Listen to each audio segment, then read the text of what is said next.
മലപ്പുറം കൽപ്പകഞ്ചേരിയിൽ അമ്മയെ മകൻ വെട്ടിക്കൊന്നു. 62 വയസ്സുള്ള ആമിനെയാണ് കൊല്ലപ്പെട്ടത്. മാനസിക വെല്ലുവിളി നേരിടുന്ന മകനെ പോലീസ് കസ്റ്റഡിയിലെടുത്തു. വിപിൻ സി വിജയൻ മലപ്പുറത്ത് നിന്ന് വിശദാംശങ്ങളുമായി ചേരുകയാണ്.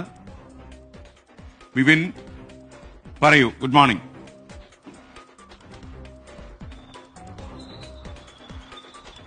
Good morning SKN. കൽപ്പകഞ്ചേരിയിലെ കാവുപുര എന്നുള്ള സ്ഥലത്താണ് ഈ ഞെട്ടിപ്പിക്കുന്ന കൊലപാതകം ഉണ്ടായിരിക്കുന്നത്. അമ്മയെ മകൻ വെട്ടിക്കൊലപ്പെടുത്തുകയായിരുന്നു. ഇന്ന് രാവിലെ 7 മണിയോട് കൂടിയാണ് ഈ സംഭവം. വീട്ടിൽ 3 പേരാണ് താമസിക്കുന്നത്. ആമിന 62 വയസ്സ്. ആമിനയ്ക്ക് പുറമെ ഭർത്താവും ഈ മകനുമാണ് അവിടെ താമസിച്ചിരുന്നത്. ഭർത്താവിന് ഇറച്ചിക്കടയുമായി ബന്ധപ്പെട്ട ജോലിയാണ്. അപ്പോൾ രാവിലെ അവർ ജോലിക്ക് പോയിരുന്നു. അതിനുശേഷം അമ്മയും മകനും മാത്രമാണ് ഉണ്ടായിരുന്നത്.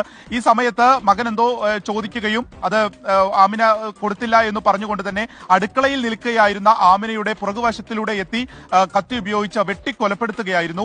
വെട്ടിയതിനു ശേഷം അവിടെ ഉണ്ടായിരുന്ന ഗ്യാസ് കുറ്റി എടുത്ത് തലയ്ക്ക് അടിച്ചും ഒരു ക്രൂരമായ കൊലപാതകം എന്ന് പറയാവുന്ന രീതിയിൽ തന്നെയാണ് ഇന്ന് നടന്നിരിക്കുന്നത്. അതിനുശേഷം ഇയാൾ വീട്ടിൽ തന്നെ ഇരിക്കുകയായിരുന്നു. മാനസിക പ്രയാസമുള്ള ആളാണ്. അതിന് മരുന്ന് കഴിക്കുന്നുണ്ട് എന്നുള്ളതാണ് ഈ ഘട്ടത്തിൽ അറിയാൻ സാധിക്കുന്നത്. അപ്പോൾ ഈ കൊലപാതകത്തിന് ശേഷം വീട്ടിൽ തന്നെ ഇരുന്നു. കൽപ്പകഞ്ചേരി പോലീസ് വീട്ടിലെത്തി ഇപ്പോൾ പ്രതിയെ കസ്റ്റഡിയിൽ എടുത്തിട്ടുണ്ട്. മറ്റ് തുടർ നടപടികളിലേക്ക് പോലീസ് കടക്കുന്നേയുള്ളൂ. അല്പസമയത്തിനകം തന്നെ ഇൻക്വസ്റ്റ് നടപടികൾ ഉൾപ്പെടെയുള്ളവ നടക്കും. SK.